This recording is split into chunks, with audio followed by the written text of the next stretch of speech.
and for being able to do this in an environment which is hostile to our ideas. I salute you, fighters. Cheers.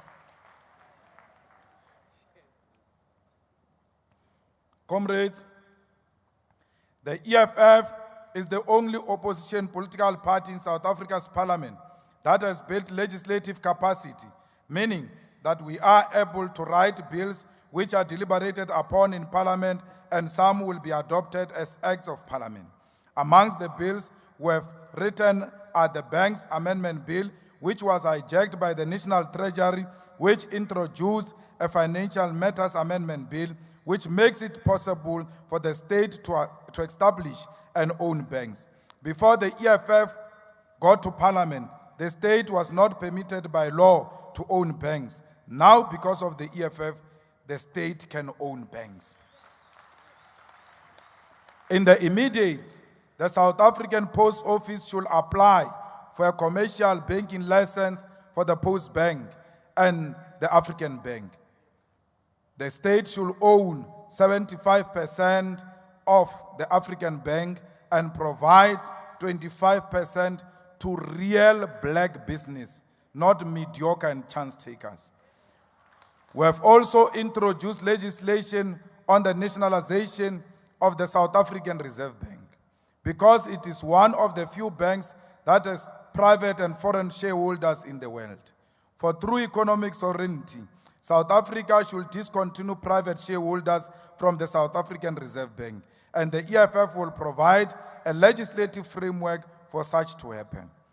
It is false and misleading claiming that discontinuation of private shareholders in the Reserve Bank will lead to compensation in billions of rand to private shareholders.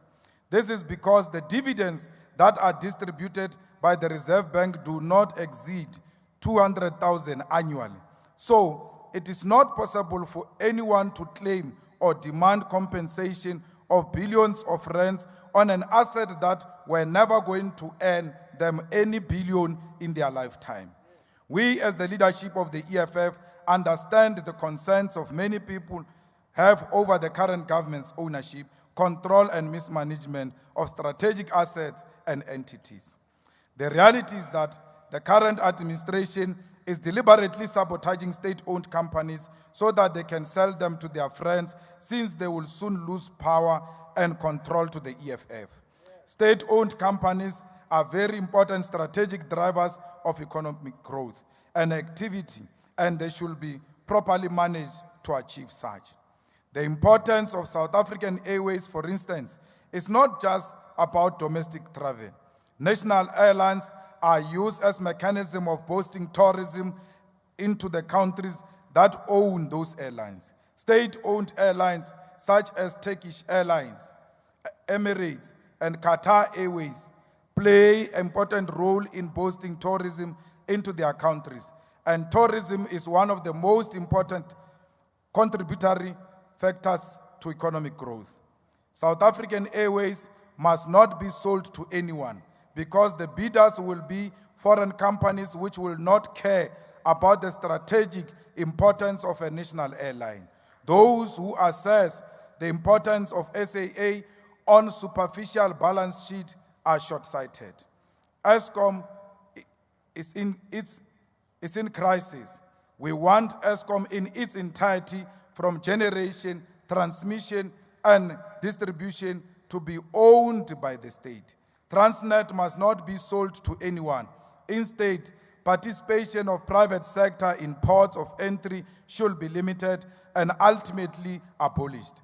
For national security purposes, for state must have exclusive control of all ports of entry and terminals. The Oppenheimer's Fireblade terminal must be the Rupert's and Bisvest control of ports of entry in their harbors must be abolished. Importantly, comrades, the South African government must establish highly skilled and supported state asset supervisory council, which will demand monthly operational, technical, and financial reports of all the key state companies. In this way, we will avoid a state where state-owned companies enter into unmanageable levels of debt. The establishment of a state-owned pharmaceutical company is long overdue. The South African government must form strategic partnership with Cuba to build adequate pharmaceutical capacity here in South Africa and in Cuba. All these objectives can be achieved once our organization takes political power. But we need to get the basics right. We are on the correct path to power, but we should never be complacent. Our victories should not blind us to the many challenges that confront the organization. This includes the fact that the EFF is not yet fully established in all corners of South Africa, with branches and revolutionary activists who understand and are passionate about a mission. The EFF does not have councillors in 24 municipalities, and this should change in 2021 local government. Many branches do not have programs of action and do not meet regularly to decide on the work that must be pursued to win over the masses to the struggle for economic freedom. The EFF CCT committees are not fully functional, and despite being assigned to specific tasks, most commissars sitting in front here do not do anything in relation to their CCT portfolios. We must not lie. Chairs.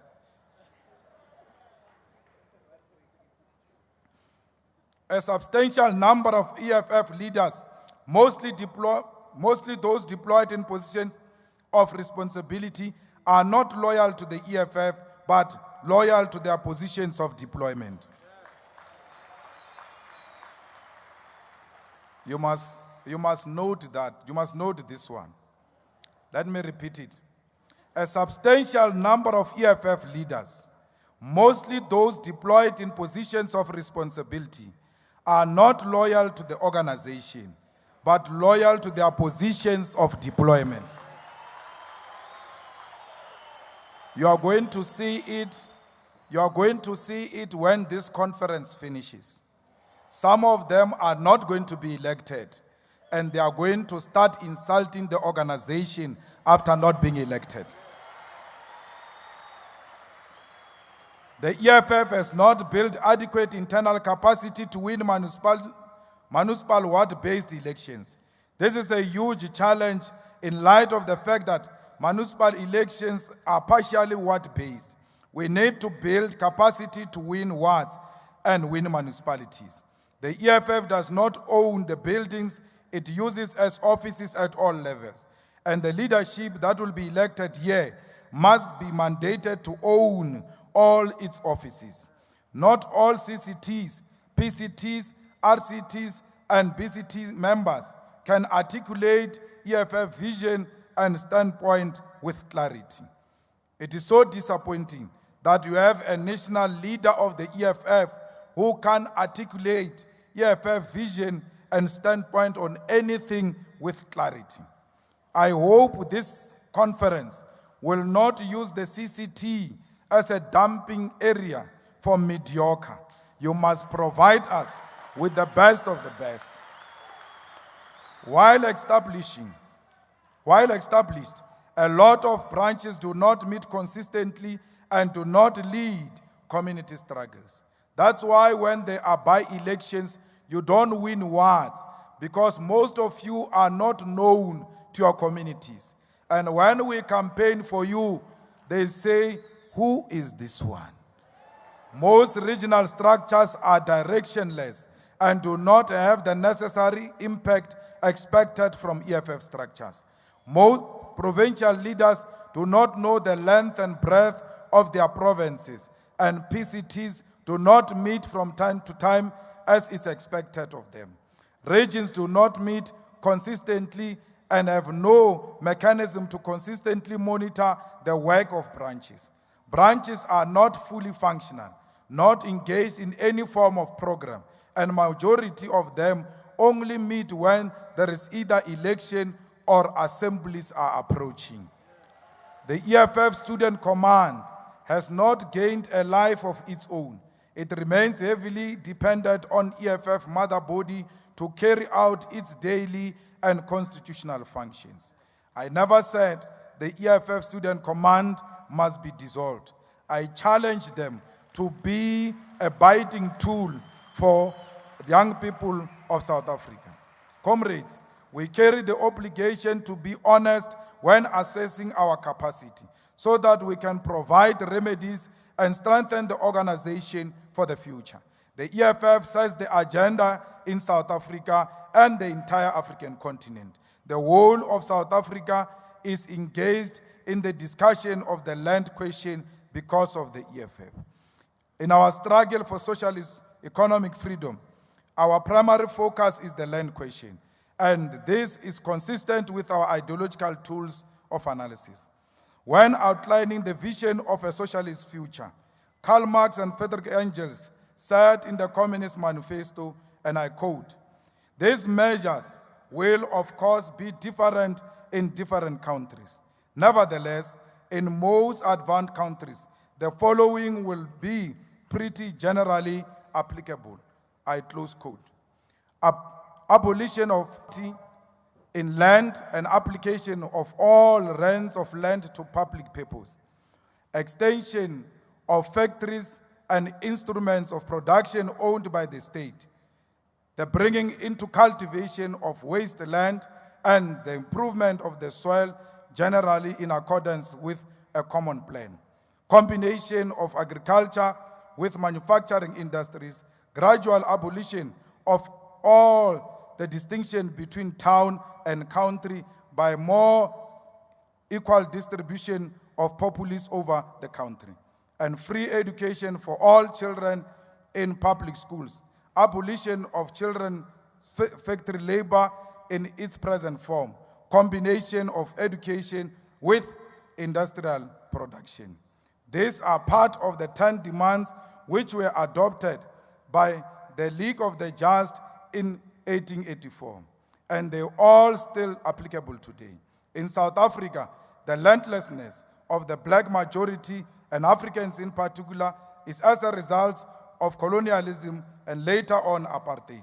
As we speak, the colonial settlers own and control more than 70% of land in South Africa, and these numbers are the same for all former colonial territories.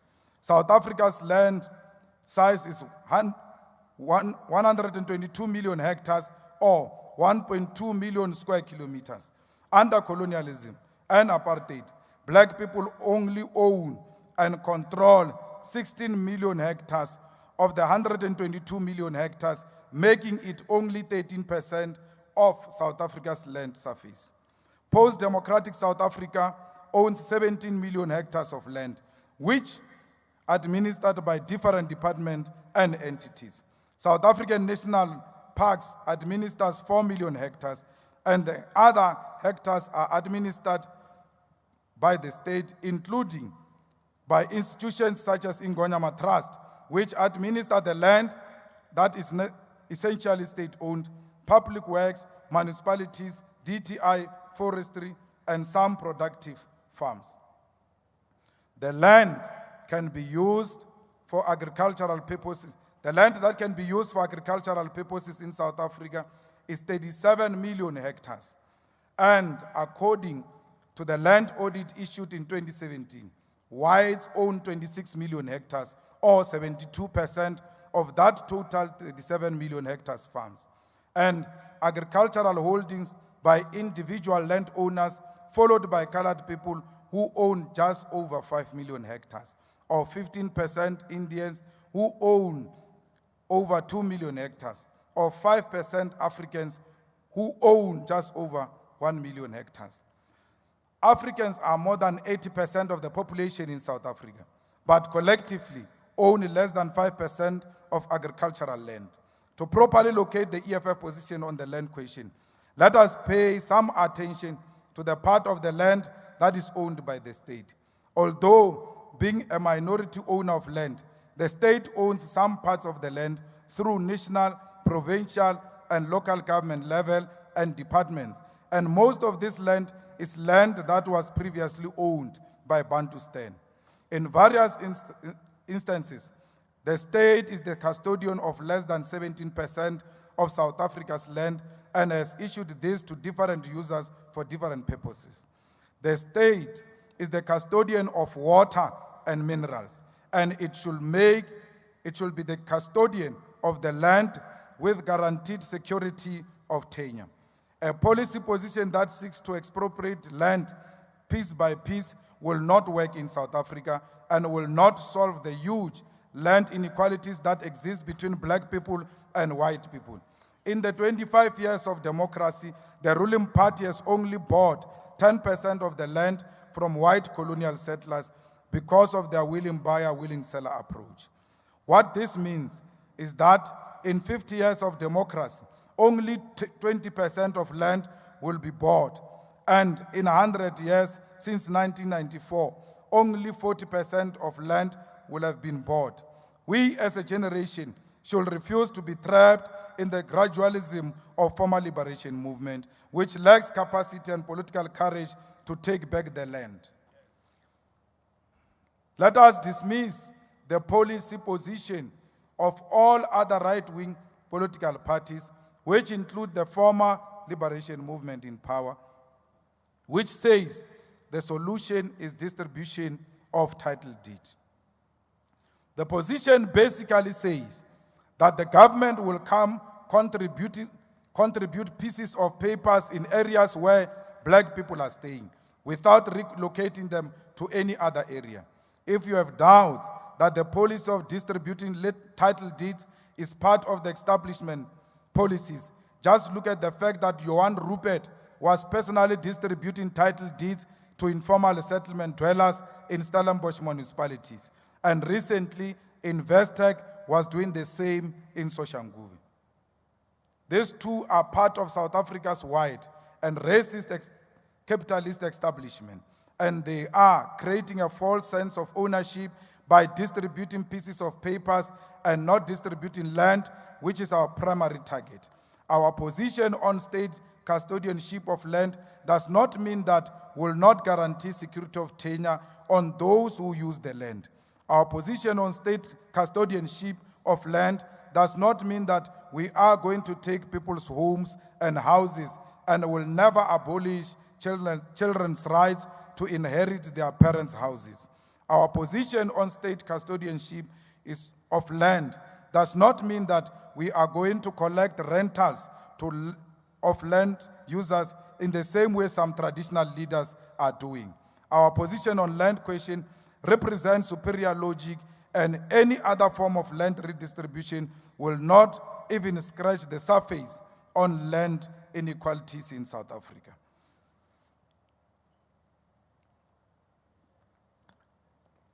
Chairs, commissars, and compatriots, our country is in crisis.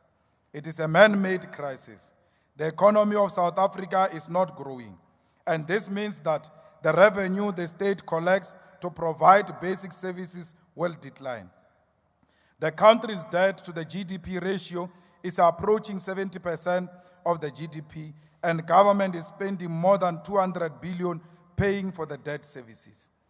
Unemployment is at its highest form, and this unemployment affects black people because white people's unemployment is less than 7%, while the unemployment rate of black people is more than 40%. Our country is not guaranteed consistent and dependable supply of electricity. Our public transport infrastructure and services are not improving. Informal settlement dwellers are swept away by heavy rains and immediately become homeless. Our people are dying from preventable diseases, and this applies to black people. The life expectancy of black people is less than that of white people in South Africa by 15 years.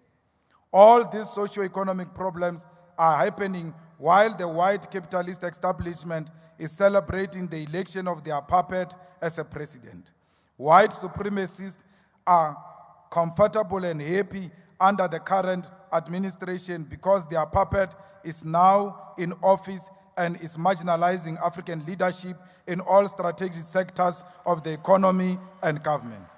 All these social ills are happening while the cabal continues to use illegal intelligence to publicly persecute political opponents. Black professionals are being marginalized not only in the private sector, but also in key public-owned companies. There is a huge wage gap between white and black people. White people earning 3 times more than black people. South Africa is currently the most unequal society in the whole world, with less than 10 billionaires who control wealth that is more than the wealth of 26 million people. We still have people with disability that do not have houses in South Africa, and government has a list of almost all people with disability because majority receives disability grants. In the same way we give them grants, we should prioritize them. We should prioritize people with disability for provision of houses and essential because they are special people. We still have areas in South Africa without running water and electricity. We still have racist farmers who abuse our brothers and sisters in farm, evict them as and when they wish to do so. The current administration is not just incompetent, they are also very dangerous. From this NPA, we should engage in militant programs to oppose the attempt to incapacitate and therefore sell state-owned companies. When the previous administration tried to undermine our country through the corrupt family criminal syndicate, we did everything in our power to remove their puppet, and it is evident now that he was replaced with a more dangerous capitalist establishment, which is working in alliance with all white political organizations. We carry the obligation to remove this sitting government from political power because they are failing dismally. We should send a strong caution that if the current administration hands over power to unelected people, their president, like the former president, will not finish his term of office. We have said on several occasions that we have not elected families to lead this country and will never allow families to run this country. It is on these grounds that we should understand state failure over the past few years, particularly destroyed by corruption, nepotism, and cadreship deployment. A post-colonial state everywhere in the world have been confronted by twin challenges of economic inequality and corruption. There is a strong relationship between the inability of the post-colonial state to lead economic growth that is characterized by massive sustainable jobs on one hand and kleptocracy that leads to the state failure and general collapse of the state. Our own situation is not different. Since 1994, we have experienced moments of sustainable but jobless growth, particularly between 2001 and 2004. This is happening while inequality between black and white are widening. The ruling party has presided over a false macroeconomic policy which was based on a misdiagnosis of South African capitalism. They assumed they could implement solutions in South Africa that are cooked in Europe experiences. When the economy offers little job opportunities, the state becomes the only employer in the long run. Yet since its very inception, the post-apartheid state never prioritized merit. People are employed because they are relatives of politicians or they have bribed officials to get a job. People get business with the state from national to local government through corrupt means. As a result, because merit was not prioritized, we end up with people executing important roles in institutions without technical skills required to do so. At local government level, there is massive paralysis that has led to the collapse of basic services like water, roads, schools, sanitation, and housing. South Africa is a country that can deliver world-class infrastructure in just few years to host the world biggest sporting tournament, the FIFA World Cup, yet fails to eliminate pit toilets from rural schools. Nothing is more exemplary of a failed state than the state of health in our country. People go to hospital to die, not to get medical improvements. Health in South Africa is on its knees. There is no equipment or medication. There is overcrowding, which has resulted in the impossibility of these hospitals ever remaining clean as centers of medical care. Today, a hospital is dirty and under-serviced as a taxi rank. In fact, even the treatment of patients who queue in lines to receive medical attention are addressed the same way disdained the taxi marshals address passengers in taxi rank. The introduction of the national health insurance is small, suspicious steps forward. However, without equal attention to equipping public hospitals with machinery, the country will simply surrender to the draconian pricing method of private health care.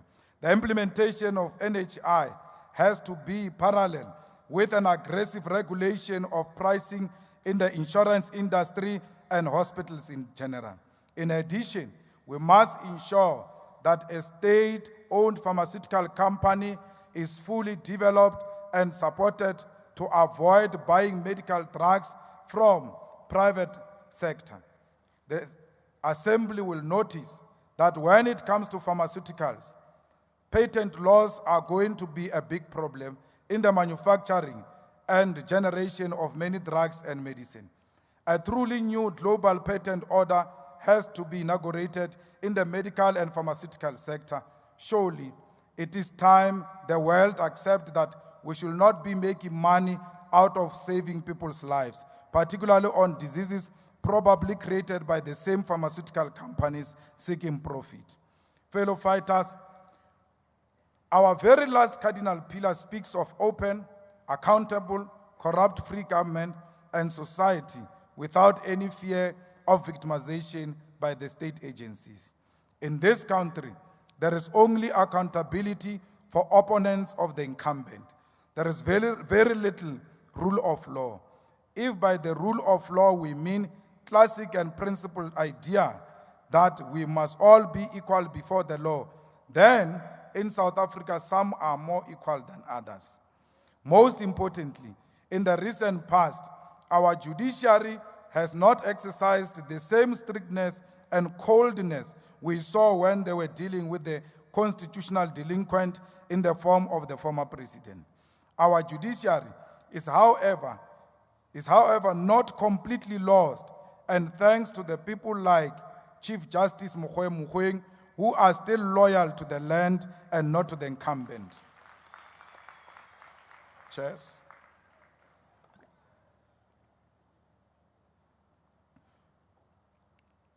It does not mean that we will not disagree with Mogoeng in future. And disagreement does not mean that we want to do away with the judiciary. Tomorrow when we criticize Mogoeng, those with a mind the size of a peanut should not say we are wishy-washy. We will be criticized like we always do, but it doesn't mean that Mogoeng is not a man of honor and integrity. When it comes to that, you will never fault our Chief Justice. We must continue to challenge the judiciary to remain fair, to treat everyone equally and in the same way. We need them to always be above politics and ideological differences. They must speak law, nothing else but law. The most important question to a judge is, what does the law say, not how I feel? No. The day they descend into any other terrain which is not law, they will lose confidence and betray the very idea of supremacy of the law. The doctrine of the rule of law also means that judges too are subject to the rule of law. No one not even them, as officers of the court, are above the law. It does not matter what they think of whoever appears in front of them. They may not like this person, but what they are obliged to do is administer justice and justice, not choose the color, the weather, the season, or who is in front of them, whether it's a president or a minister or a leader of an opposition party. It doesn't matter. The question all the time, judges, is, what does the law say? Justice is justice no matter the condition. It must be the same to all. Even when they act in commissions of inquiry, judges must inspire confidence and independence of the administration of justice. When we appear in front of them, all of us, rich or poor, suspect or victim, must feel safe that we will get a fair hearing and treatment. That is why we have defended the public protector from the recent onslaught against her office. Judges must deal with each report on its merit. They cannot treat all reports the same because they are not the same. Like many judges, the public protector will get the law wrong. Like magistrate, she may even show some incompetency. Yes, the court must point those out in relation to specific reports in front of them. But once she has written a solid report pointing to abuse of power, they must affirm her. They must help that office to have the necessary biting teeth against the powerful it is charged with investigating. They must not make it easy for those who are powerful to simply ignore, suspend, or override her remedial actions. There cannot be protection of the office on the basis of who occupies it. It must at all times be treated as an office whose power and existence flow directly from the supreme law of the land, the Constitution. Commissars, we should know that the enemy forces, white monopoly capital, and its representatives will fight back because our program seeks to take over from them.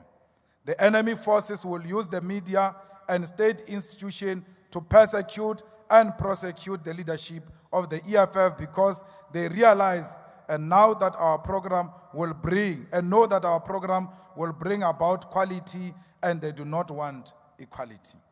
The capitalist establishment will use everything in their power, including intelligence services, the banks, and everything to persecute the leadership of the EFF. Comrades, in South Africa, the banks are more powerful than any other institution. The democratic dispensation has surrendered power of our people into the hands of banks. And these banks are used by the owners of the means of production to go after those they disagree with. We need to zoom into these banks. The banks can never be powerful than the will of the people. The banks can never decide the direction our country takes. The people should decide which direction our country takes. We should pay a specific attention in this assembly on these banks because they are now law unto themselves. The enemy forces will also try to break the unity of the organization by planting agent provocateurs who will use the same script of white monopoly capitalist media to speak badly about the leadership. We should refuse to be defined by white monopoly capital and their representatives. One of the mandates from this assembly should be that the leadership should build and strengthen alternative communication and media platforms that communicate to all South Africans directly. The advances in technology gives us direct access to the people on a daily basis and in real time without depending on media platforms, most of whom are hunting dogs of factions of the ruling party and domestic and global capitalist establishments. Media freedom is guaranteed. They are here. They wanted to be here. They wanted to have 600 delegates, more than 3 provinces combined. That's why they've got their own allocation, seats and table. They are delegates. Delegates from the media. Chairs, media.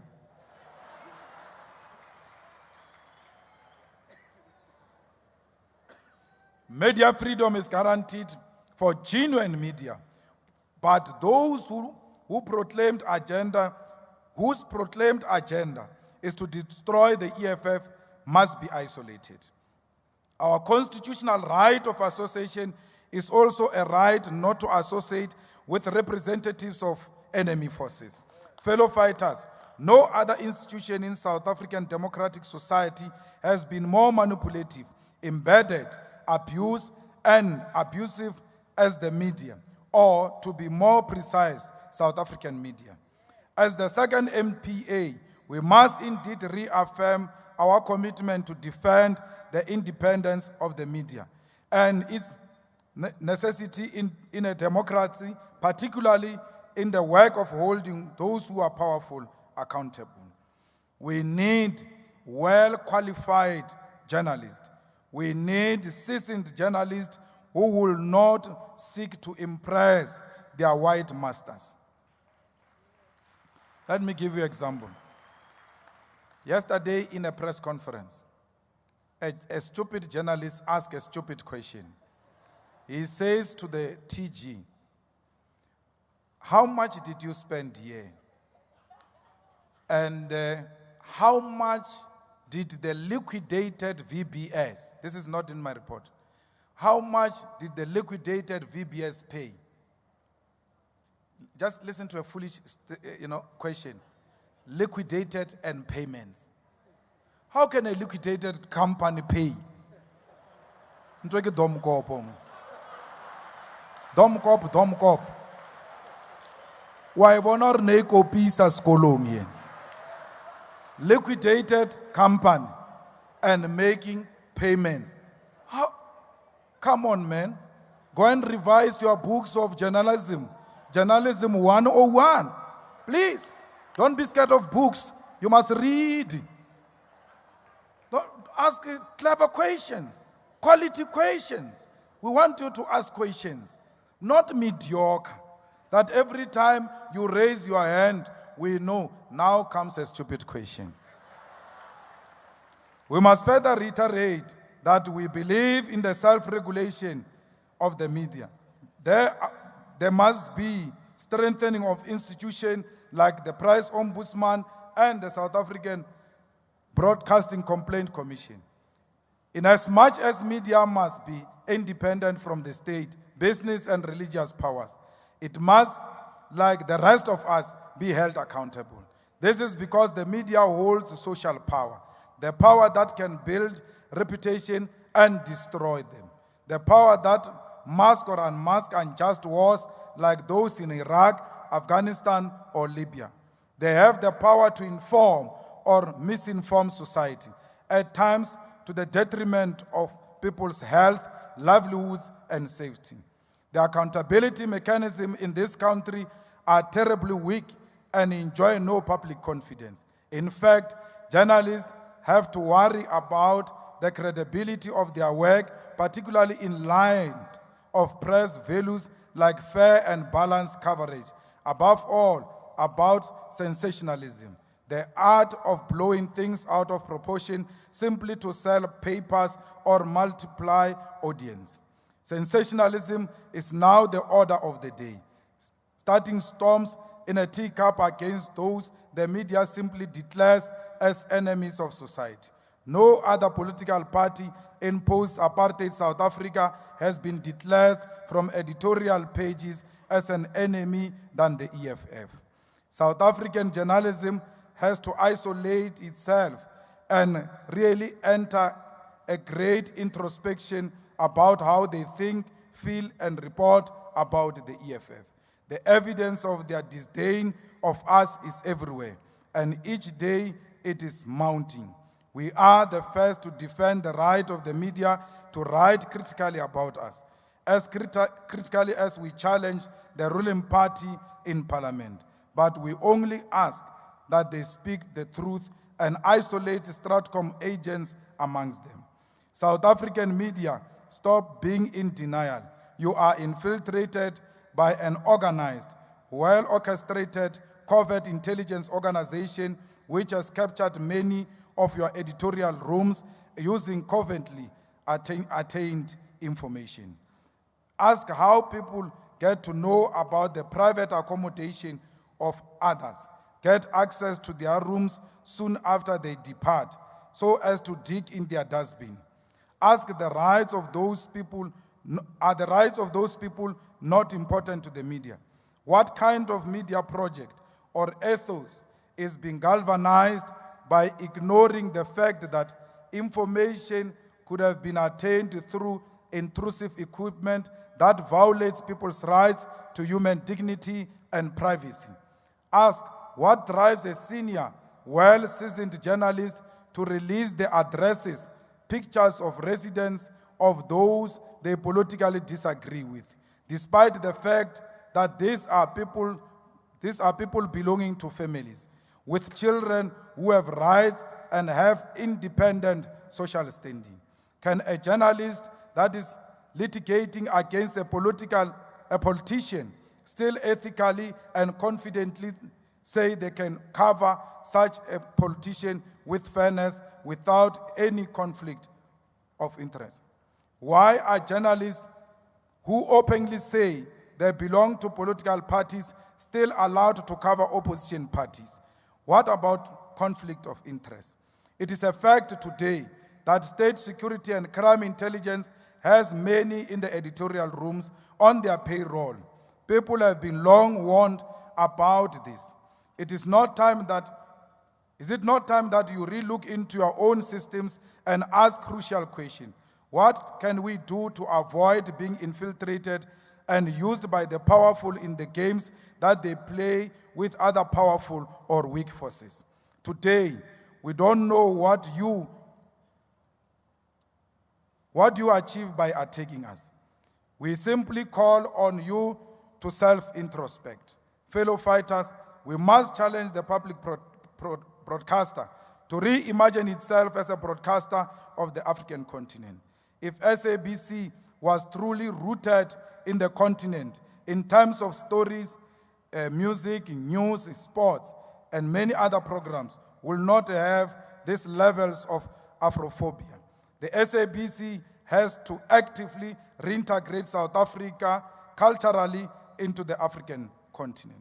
Comrades, many of us do not know what's happening in the other parts of our continent because the SABC does not help us to deal with the mindset that was installed in us by the colonialists, that South Africa is actually not in Africa.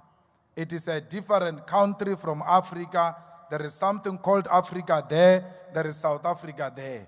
That's why people, when they speak of South Africa, they refer to Africans as if we do not belong to the same continent. There is good music in Nigeria. There's good music in Ghana. There's good music in Mozambique. We don't know it. But people from Ghana, people from Mozambique, people from Zimbabwe know South African music because all African countries have come to accept that we are one thing. But the SABC, which has got no vision for Africa, is closing out African stories. There's only one journalist in SABC, Sophie Mukwena, who's got interest in the continent. The rest of them, if you were to ask them, where is Sudan on the map? They will never point Sudan on the map because they don't have interest in Africa. It's not only SABC, by the way. The entire delegation here will not know where Sudan is. It is not time to dispense with the digital migration program since it has actually failed due to general incompetence of the current administration. Why is the SABC not pursuing or allowed to pursue and enter in the same space of direct to home which MultiChoice is operating in? Fighters, our primary political program is contained in the EFF founding manifesto, which was adopted as the official political program in Soweto, in the National General People's Assembly on what is to be done. The analysis, the diagnosis, and solution provided for in the founding manifesto are correct and will stand the test of time. Generations of economic freedom fighters to come will look upon the EFF founding manifesto in a similar way communists and socialists look upon the Communist Manifesto. The founding manifesto of the EFF is our primary political program, and the 7 cardinal pillars are the main non-negotiable pillars which will hold this together forever. Together forever. The EFF founding manifesto begins with a caption that of Frantz Fanon, which says, I open quote, "A generation must, out of relative obscurity, discover its mission, fulfill it, or betray it." I close quote. The EFF represents a generation which has discovered its mission, and we vow that we will never betray our mission. The EFF 7 cardinal pillars constitute the core of our political programs, and we will never retreat from these pillars. Substitution of any of these pillars has a potential to undermine the cohesion of the EFF. The question we should be asking is, what do these 7 cardinal pillars mean in practical terms? Let us remind each other of these pillars of our revolution. 1, expropriation of South Africa's land without compensation for equal redistribution in use. We have dealt with this land question today, and we can report to this assembly that we are making progress on amendment of Section 25 of the Constitution of the Republic of South Africa. 2, nationalization of mines, banks, and other strategic sectors of the economy without compensation. South Africa is to more than 50 industrial and precious minerals and metals, and these minerals are not contributing to the economic emancipation of South Africa. Mine workers are treated like slaves and even get killed by the ruling party when they demand better salaries, like it happened in Marikana. We need to nationalize the mines in order to locally beneficiate and industrialize our mineral resources. The law, MPRDA, says that the state should be informed of the minerals leaving the country, and such is not happening. The current administration has gone very far to withdraw the MPRDA because they are scared of the white capitalist establishment. 3, building state and government capacity, which will lead to the abolishment of tenders. What we currently have in South Africa is a corrupt state incapable of performing its own function. The state cannot build roads, it cannot build power stations, it cannot build railways, it cannot build schools, it cannot build hospitals, it cannot even buy stationery for offices. All these tasks are given to corrupt private companies who bribe state officials and politicians for them to get tenders. We need a state that can perform and deliver its own services. Our public representatives are beginning to realize this pillar by pushing for insourcing of certain functions in municipalities. By the time we get to 2021 local government elections, all EFF caucuses should have tabled motions in municipalities, legislatures, and parliament to insource workers. The bill that was introduced in parliament by the EFF should be passed into Act of Parliament. Free quality education, healthcare, houses, and sanitation. Education in South Africa remains a privilege of the few, and absolute majority of our children cannot gain access, particularly to post-secondary teaching and education. The struggle for free education should be intensified. We take this opportunity to salute the Fees Must Fall generation which confronted the regime in a militant and uncompromising way, and call on generation of students now to fight until free, quality, and decolonized education is a reality in all universities. Cheers.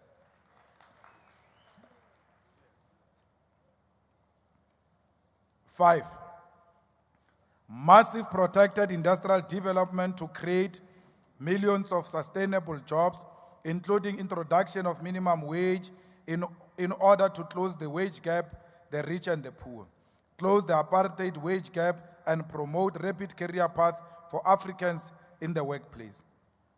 Majority of consumers of goods and services which we consume and buy from retail stores here in South Africa are not made in South Africa. The plastic products, the electronics such as phones, televisions, sound system, fridges, and many other products are made in other parts of the world. What this means is that we as South Africa are creating jobs for other people in other parts of the world by consuming goods and services that are not made in South Africa. Instead of passing legislation that compels all retail stores to buy locally produced goods and services, the current government is trying to convince ordinary citizens to buy South Africa. How are people going to buy South Africa when there are very few products and services produced in South Africa? We should, in the immediate, table legislation which will make it compulsory for government to spend not less than 80% of the budget on goods and services that are made in South Africa. Government is the single biggest buyer of many goods, and it should use its buying power to drive localization and industrialization. 6, massive development for the African economy and advocating for a move from reconciliation to justice in the entire continent.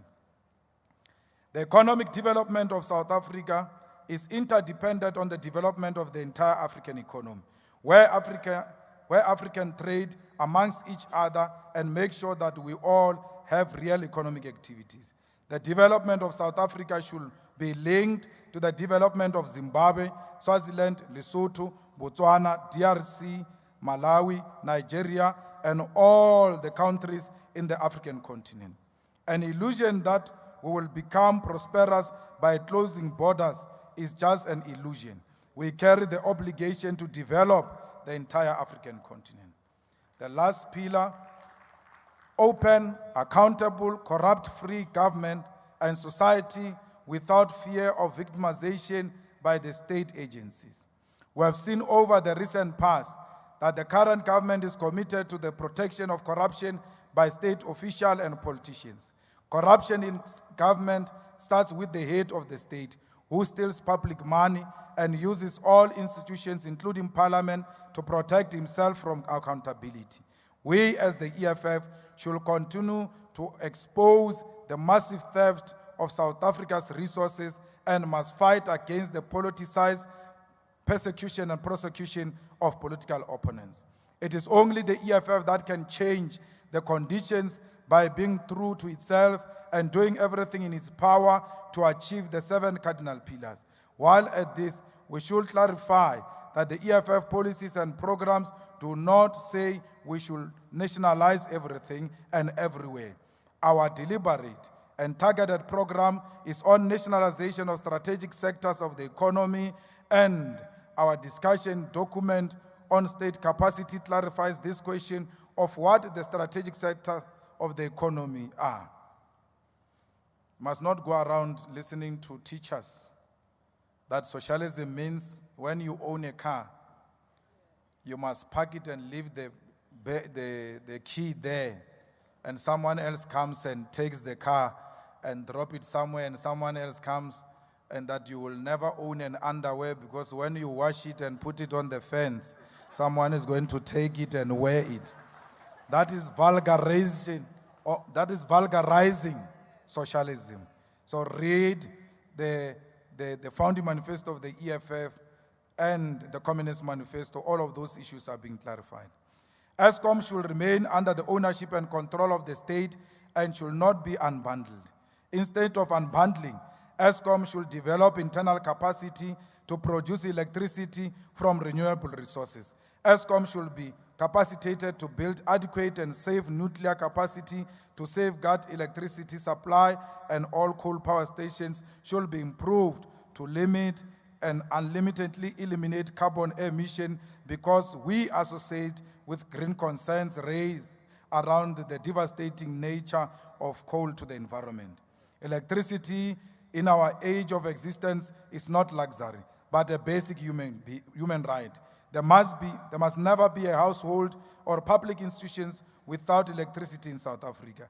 And the additional capacity we build should be extended to helping with electricity in the entire African continent. The National People's Assembly should deliberate on the phenomenon of the fourth industrial revolution, the rise of the e-commerce in the world. Fellow fighters, it is important not to underscore the phenomenon of the fourth industrial revolution and how this affects or speaks to our program of change.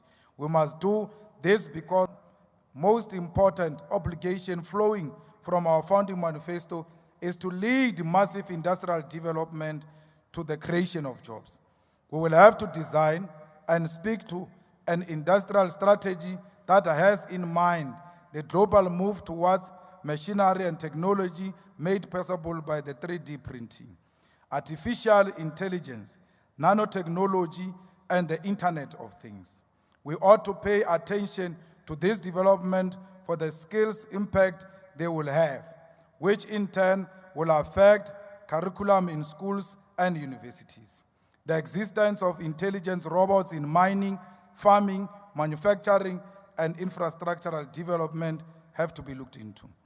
The impact of nanotechnology is medical diagnosis and treatment of diseases in general. The power of internet programs in banking, the movement of money, and the possible disappearance of paper money or coins. How imminent are these developments to the economic practices our country has today? How immediate steps can be taken to take advantage of them, invest ourselves as a country so we gain expertise and specialization in many of the areas? The first industrial revolution was largely about the steam engine. The second was about electricity and automation. The third was about digital computation and mainly communication technologies, the internet, the computer, and the mobile phones. We are now in the fourth industrial revolution, and it is the era of cyborg, an intelligent, human-looking robot. Perhaps the commitment we must immediately make is to build the factories that will produce these cyborgs. If indeed the cyborgs are upon us, then fighters, post the fourth industrial development, we have to rethink wages as a tool for social inclusion if robots will be doing all the work in society. Living will have to be different.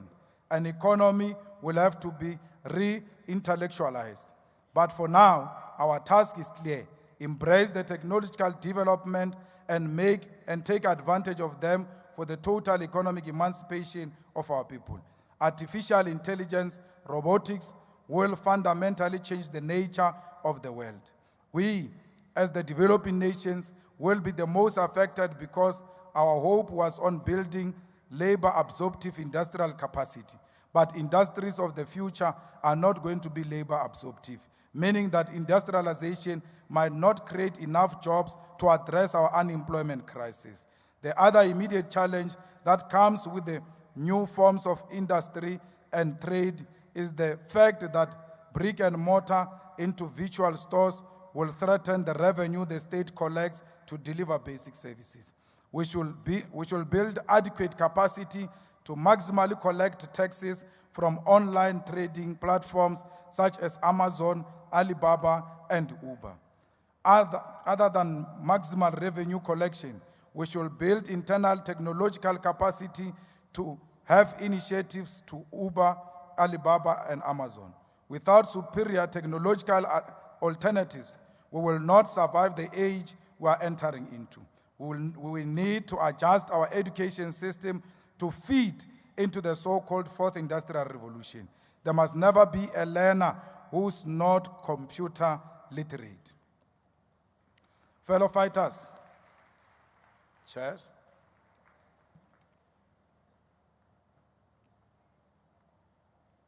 Fellow fighters, we will be dishonest if we did not acknowledge that our 6 years of existence we have witnessed the bravery, selflessness, and undying spirits of revolution in the students must fall generation.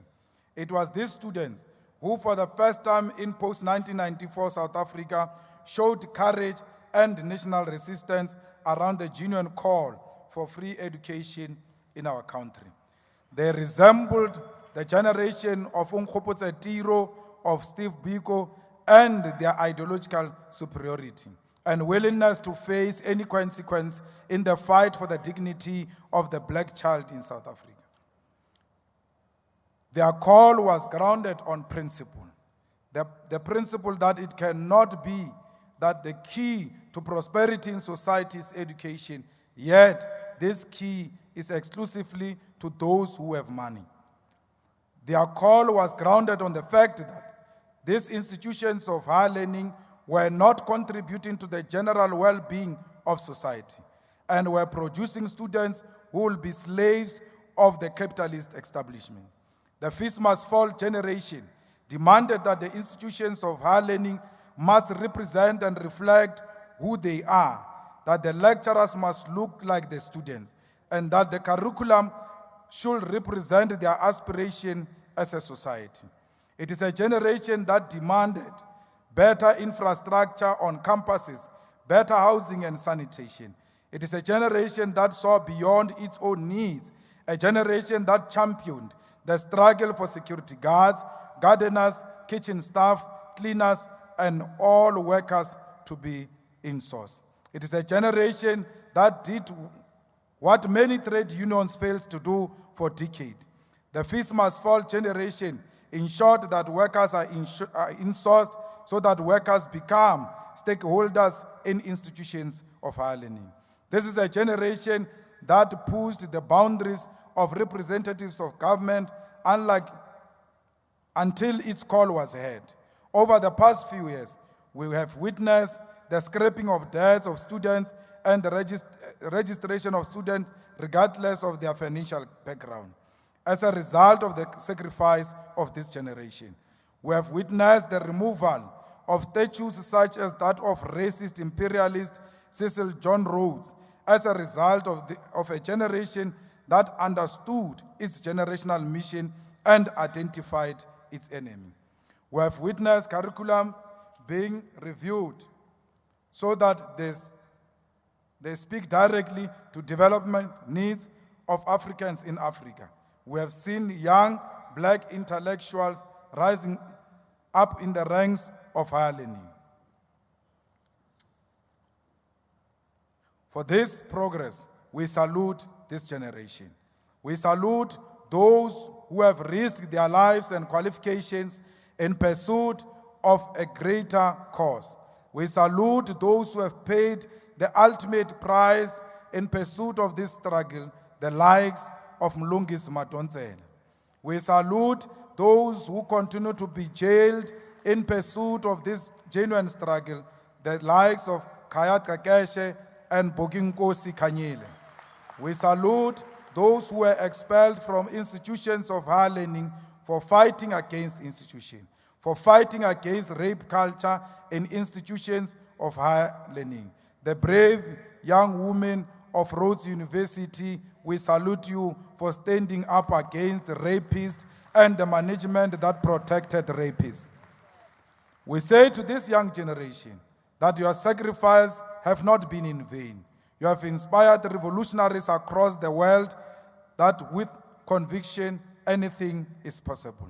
You have shown to us that through black solidarity around a common cause, through revolutionary change is possible.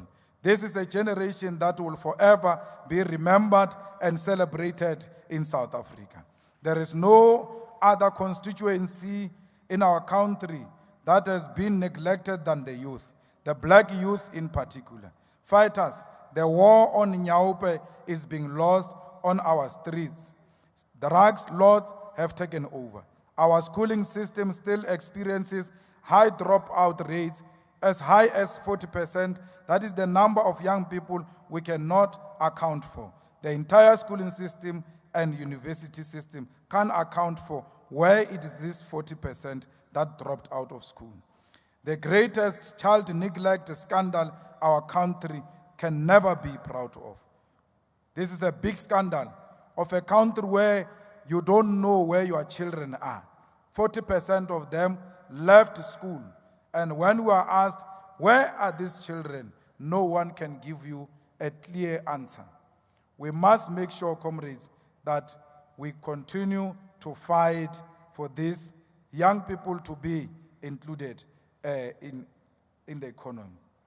Comrades, sporting facilities, arts facilities, recreational facilities have to be mobilized to fight against gang culture, drugs and alcohol abuse. These have to be mobilized with people with disability in mind. We ought to fight for rehabilitation centers to save our youth from addiction, or we will lose them for good. This is where the student command should be most useful. The student command must go beyond contesting SRC elections, which often encourages opportunism and careerism. We need activist-based student command which thinks beyond blazers. Comrades, when COSAS was formed in South Africa in 1976, 1979, following the 1976 student uprising, COSAS was formed. And when COSAS was formed, it became one of the biggest affiliation to UDF. There were no youth organization. Every young person on the street, in the absence of youth formation, declared themselves, even when they were outside school, as members of COSAS. There is no youth league in South Africa. There is no student organization in South Africa except the student command.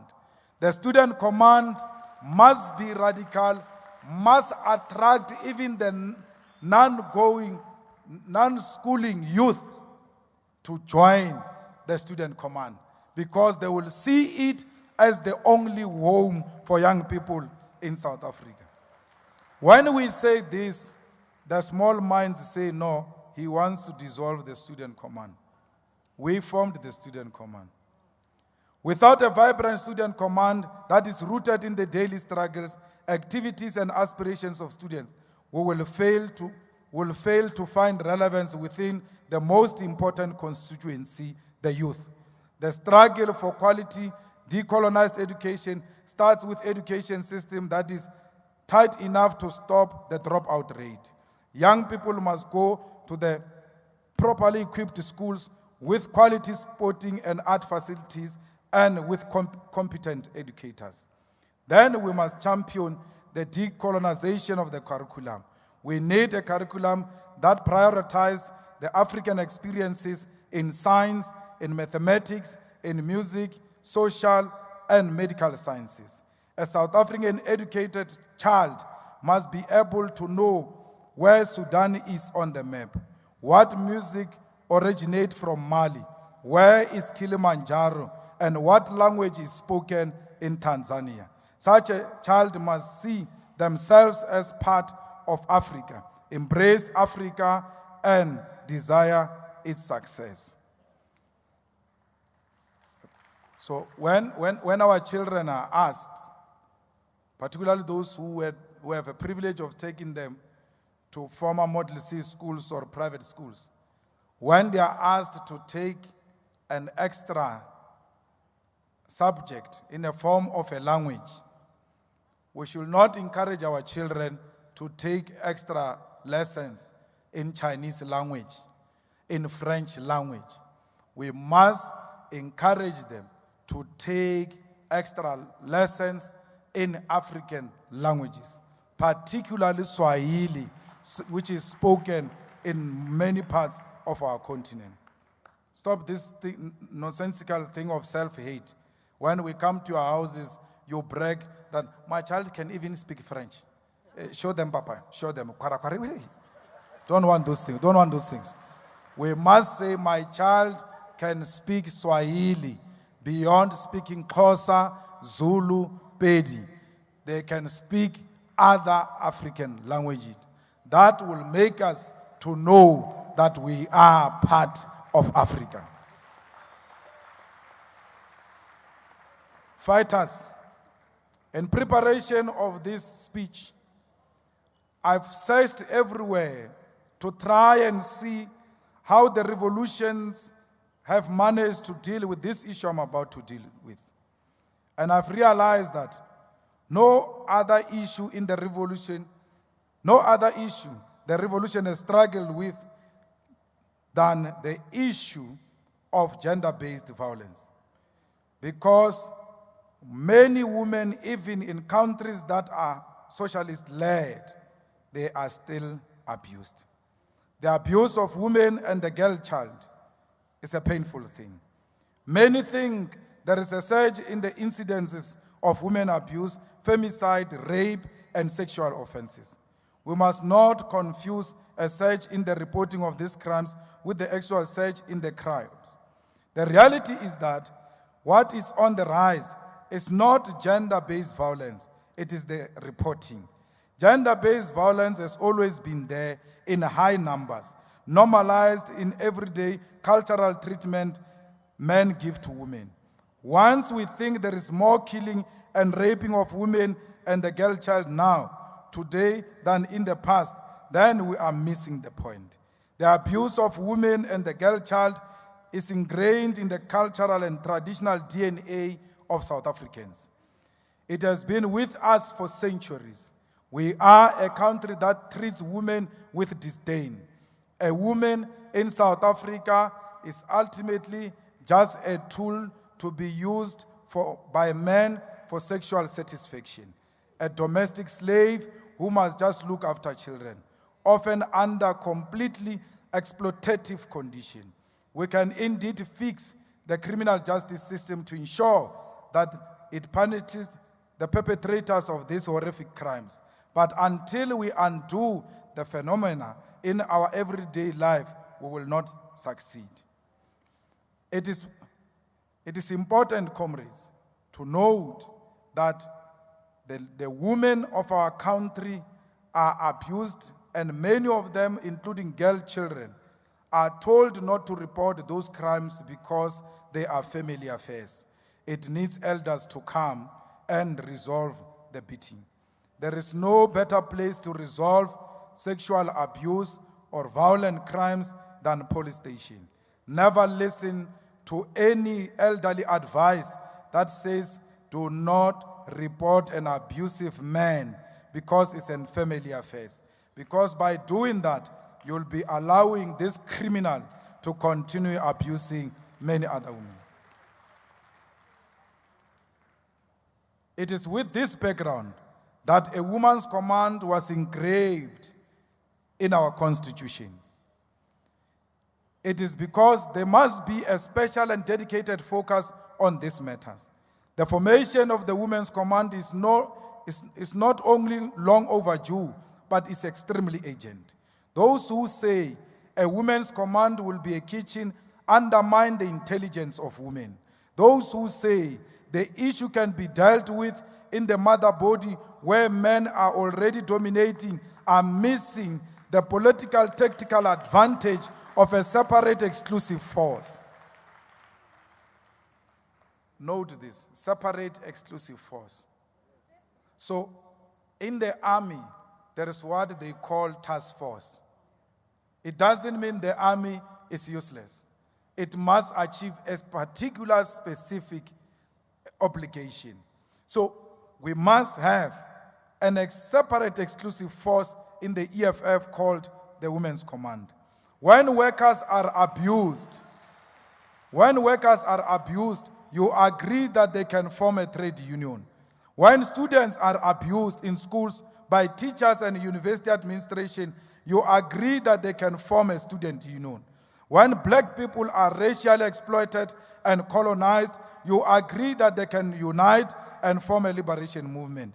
Yet when women are abused, exploited, killed, raped by men, you say they must not unite as women and fight back.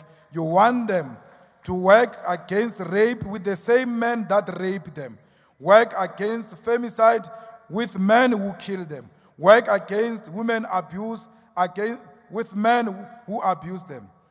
We are saying that anyone who says women must work with men who beat them up is lost. We need women to unite on their own and fight any man who rapes them, fight any man who abuses them. Because women, you've got a responsibility to protect each other. When there is a man contesting a woman, woman must come to the defense of a woman. The EFF needs a women's command to mobilize women, unite them against the scourge of women abuse.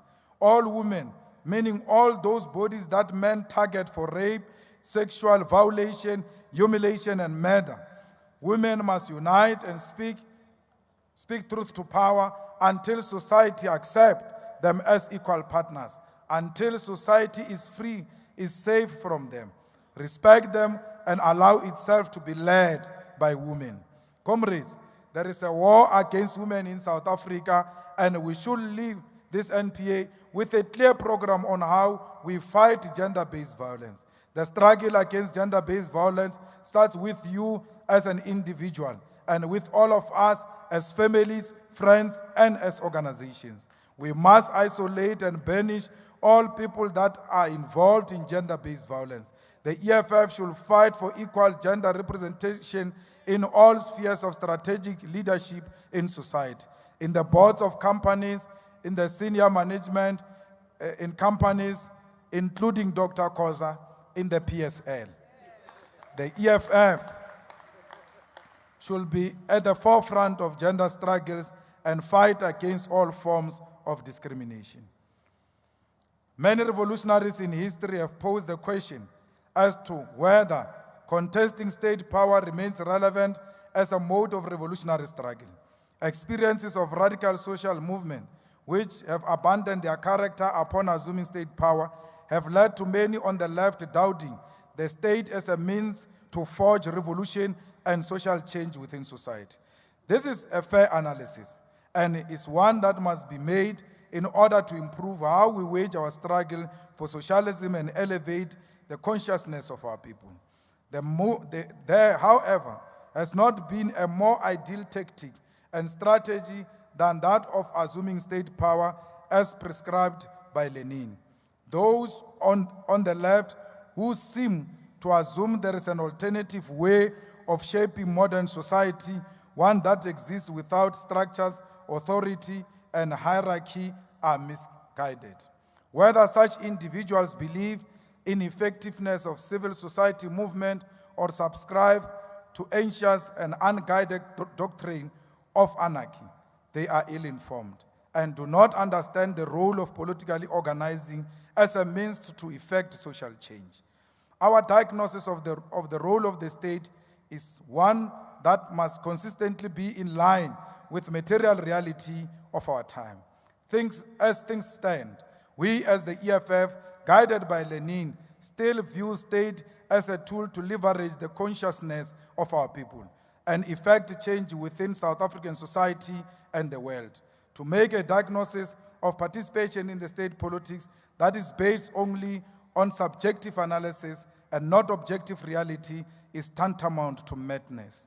Lenin's reflection of the progression of the Russian Revolution in different periods due to tactics of the Bolsheviks to locate themselves within parliament represents superior tactical understanding.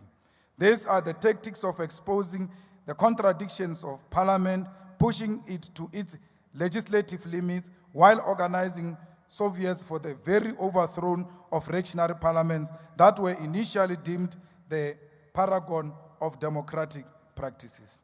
He says that there is a great usefulness during a revolution of a combination of mass action outside the reactionary parliament with an opposition sympathetic to, or better still, directly supporting the revolution from within. This is simply to say, fellow fighters, that our participation in parliament is part of our understanding of the revolutionary process of change. This is a change that cannot be done outside understanding of the state of consciousness of those we seek to liberate. Over the past 2 decades, the consciousness of our people has been depoliticized, and it is the duty of our organization to patiently awaken our people to the failures of the 1994 dispensation. It is for this reason that we cannot simply declare alternative means of capture of state power once they are not tactical and sync with the state of consciousness of the people. We will find ourselves leading ourselves, having left our people behind. We must therefore subject ourselves to the test of the electoral politics. It is in this terrain that we will assess our ability to convince our people towards our ideas and maintain ourselves as a legitimate alternative which encourages democracy. We must contest state power as a legitimate means of running a nation according to the will of the people and assuming the superiority of our ideas by testing them through a democratic process. It is when we are successful in this process that we can begin to, without fear or compromise, implement our policy perspective and lead South African society without any doubt on our legitimacy. We have, over the past 6 years, pushed Parliament against its own logic by ensuring that the agenda of the land expropriation without compensation is firmly on the table of legislative change. Fellow fighters, over the past few years, we have pushed Parliament and its organs to insource workers and do away with the capitalist labor brokering system which exploits our people and enrich private business through tenders. Over the past 6 years, we have drafted and proposed, as indicated earlier, legislation that promotes the higher taxation and regulation of corporate sector, which avoids tax and promotes unequal trade relations between South Africa and the West. We have championed the struggle for free education, health and housing, which our people fight for in the streets of our country within the elite corridors of Parliament. And many at times found ourselves beaten up for fighting for our people in Parliament. This is our role in Parliament, and that is why we contest state power, to leverage as many socialist victories as possible and expose the state where it fails on living up to the social contract it has with South African people, a contract based on service delivery and undoing the structural injustice of the past. We will not be able to do this at a large scale. We have been doing it if we had narrow approach to taking up arms or existing outside state power simply because we deem institutions as reactionary. This, fellow fighters, is why we contest state power as opposed to any other means of forging our struggle. It is not our only approach, as we remain a protest grassroots movement, but it is one that is critical to our strategy and tactics. It is one that understands that we cannot leave the arena unchallenged and in the hands of a failing and reactionary former liberation movement. Fighters, as African society, which believes in the values of community, Ubuntu, and social cohesion, traditional leaders are important allies in our struggle for the emancipation of our people. They are the link between an ever-evolving society and the roots that makes a people of moral character and ethical example of humanness. The process of colonization and apartheid has eliminated us from our culture and customs, and this has resulted in a deep-seated self-hate amongst African people.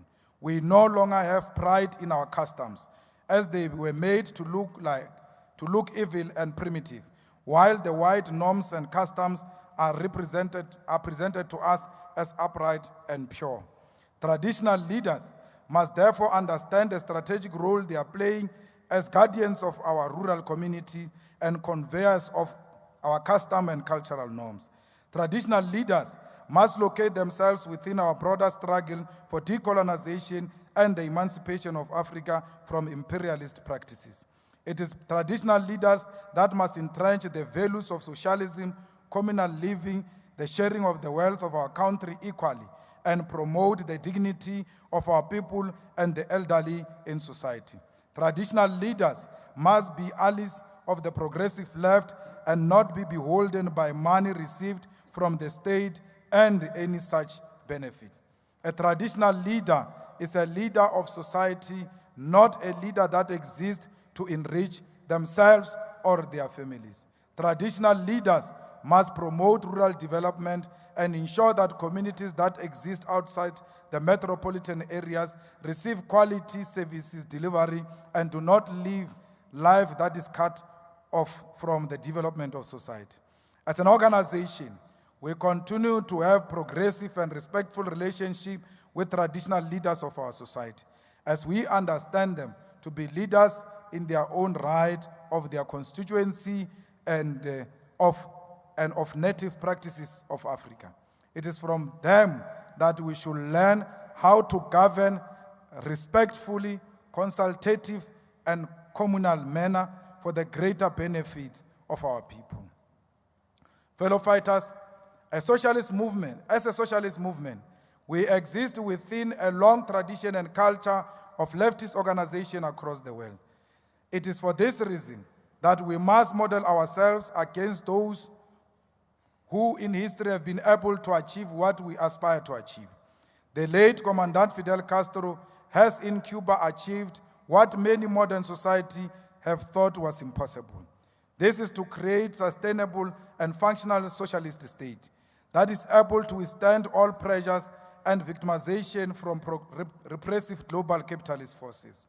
It is from Cuba that we draw inspiration that the socialist perspective to governance is one that is truly, morally, and ethically superior to capitalism. And if one is determined, it is a perspective that we can withstand the most hostile capitalist environment. Cuba has made progressive strides in giving dignity to the people ever since July 26 movement removed the puppet of right-wing imperialists many decades ago. Today, Cuba has almost 100% literacy rate due to its successful 1961 literacy campaign. The community-centered initiative that encourages education amongst Cuban people now sees it having a highly educated population. The fact that education was free of charge for all in Cuba, with various initiatives to get access to education to the poorest of the poor, means that the citizens of Cuba contribute progressively to the development of the country. Students are encouraged to become trainee teachers, which means the cycle of knowledge is constant, while at the same time job opportunities are created. The community-centered healthcare of Cuba, which focuses on preventative and primary healthcare, sees Cuba today have a life expectancy of 81 years for women and 77 years for men. Cuban government prioritizes disease prevention, universal coverage, and access to treatment, and as a result of this, the Cuban health system caters for millions of its population and exists as an example model of modern-day universal health care. Cuba has also emphasized a lot of its development, particularly in the healthcare sector, to functional and well-run state-owned enterprises. Cuba has developed excellent pharmaceutical capacity through state-owned for generic engineering, biotechnology, which has allowed them to find innovative solutions to serious healthcare conditions without being subjected to pharmaceutical companies that are controlled by capital and their interest is only to maximize profit. Cuba, for example, was the first country on earth to eliminate transmission of HIV from mother to child, as recognized by the World Health Organization in 2015. Access to healthcare in Cuba is free, and this right is enshrined in the Constitution. It is a right underpinned by humanist approach to healthcare and people-oriented approach to governance. Provision of food are provided in Cuba to the poorest of the poor, while entrepreneurs are given incentives for the participation in the economy. The state has, since the rule of President Castro until to date, been central to regulating Cuban society, and in short, all sectors of Cuban society remain true to the socialist ideals and guided the revolution. It is a society governed in the interest of the people, one that is self-sustained and thriving without exploitative hand of capitalism. As a generation of economic freedom fighters, we must learn from Cuban state as a model for socialist and independent state. We must fashion our policies and legislative interventions with Cuba in mind and ensure that the state capacity is built in order for us not to be dependent on the loans of the West, as this comes at the expense of our sovereignty. Fellow fighters, Cuba is an example that we are on the right track in our aspiration for socialist society. We must never be deterred by the minority that enjoy our land at the expense of the majority. In the same breath, fighters, we must look to China, the Communist Party of China, as a model for sovereign economic growth. In the same way as Cuba, the Chinese exist as a benchmark for leftist politics on how to run an economy that is independent from capitalist control. From education, the Chinese economy is planned centrally towards inward industrial development. There is a huge emphasis and investment in vocational training institutions, which are the equivalent of our TVET colleges. The Chinese do this because they understand that the importance of giving their population skills that will contribute directly to the sovereignty of economic development of their country. Graduates in China are guaranteed employment because it is a country that has its own factories, produces its own goods, and exports them all over the world. There is a direct link between education and industrial development, and subsequently centrally controlled economy. In China, phenomena such as tax erosion, shifting of profits are very low because state-owned enterprises are well capacitated and the economy functions under the dictates of the strict political policy. This means that the political system in China determines the economic direction and strength of China. It is not an economy in the hands of the few that determines legislation and politics, as we see here in South Africa. This is the case with China.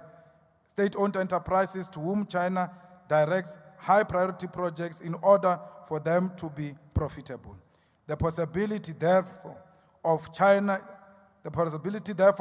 the Chinese political system and changing its nature to serve the interest of the few is minimal, as principle control the flow of economic returns from investment. The Chinese have strict regulations around foreign firms that seek to operate in China, requiring them not only to open factories where Chinese people must be employed, but also to share their expertise and technologies so that China can produce the products foreign firms offer them. Our policy perspective on nationalization of banks has already been fulfilled. Banks in China are state-funded and state-owned. This allows the Chinese state to set interest rate and above and approve loans. As an ethical representation of the will of the people, the state is entirely in control of that process. Private capital has no room to breathe in China, and all its participation is subjected to state approval and regulation. As an organization, we must model our policy approach to the economy in the same manner Chinese are doing, appointing the leadership of state entities on the basis of merits, being harsh on corruption, and controlling economic activities for the benefit of the nation. There is no private capitalist that has a moral obligation to uplift the economy of a nation. This is why we believe that China is the best representation of how to run a sovereign, independent, and people-oriented economy. Comrades, all these ideas and theories, all this policy perspective, and all of our history is meaningless if we are unable to build an organization that is rooted in discipline. It is discipline that will allow us to give a correct account of the history of our organization in the face of our detractors and agent provocateurs. It is discipline that will allow us to remain true to our 7 non-negotiable cardinal pillars and the Marxist-Leninist Fanonian ideas that guides us. It is discipline that will make the EFF viable alternative for the hopeless masses of our people, an alternative that will maintain its protest character while fighting battles within the walls of Parliament. It is discipline that will allow us to build a socialist vanguard for the dejected masses of our people in the continent and the world. Without discipline, we are nothing. Without discipline, we will blow with the wind and stand for nothing. Without discipline, we will have members who feel entitled to deployments to Parliament and Council. We will have careerists flooding the ranks of the organization for economic purpose. Without discipline, we will have people amongst us who speak ill of the organization while claiming to be members of our glorious movement. Without discipline, we will have party members accepting money from class enemies and damaging the integrity of the organization. Without discipline, the premises of the party and the officials of the party will fall victims of attack from people who think that they are radical but are undermining the guidelines and revolutionary code of conduct of the organization. Without disciplined fighters, we'll have fighters who abuse party money and resources, who lie to the organization, who steal from the organization. Without discipline, we'll have individuals who use money to win conferences of the EFF and lie in the name of the organization and its leaders in order for their lobby group to go smoothly. Without discipline, fellow fighters, we'll have factions emerge in the organization. Factions that go to the media and portray our organization as one not having united front.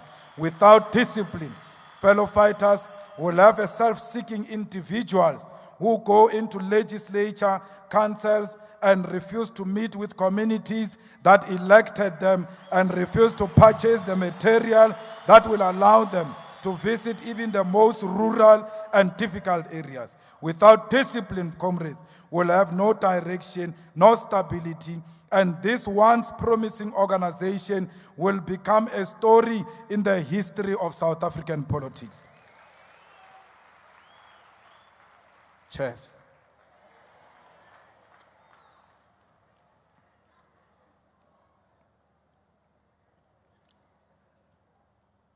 Commissars, discipline allows us to remain in control of the direction and the sustainability of our movement.